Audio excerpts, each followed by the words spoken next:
Jaalattoota fi dinqisiifattoota og-barruu Oromoo guutuu addunyaarra jirtan akkasumas kutaalee adda addaa biyya keenyaatti argamtan hundi baga gammaddan baga geessan isiniin jennam. Guyyaa boruu kitaabni qajeeltoo namummaa barreessaa fi akkasumas barsiisaa yuunivarsiitii Odaa Bultuum kan ta'e Anwaar Ahmadiin barreeffame xumurame eebba isaa irratti argamna.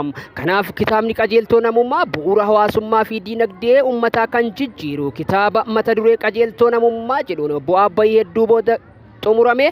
Sagantaa adda ta'e bakka keessummoonni gurguddaan biyya keenyaa barreessitoonni akkasumas ogeeyyiin aartii garaagaraa argamanitti haala adda ta'een ni eebbifama.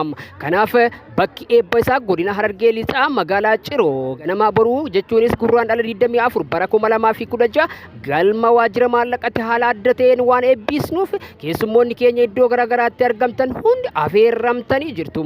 Kanaaf kitaaba kanarratti argamtanii qooda lammummaa fi akkasumas qooda namummaa akka bahattan isiniin jennam. Qajeeltoo namummaa furmaata dhala namaa.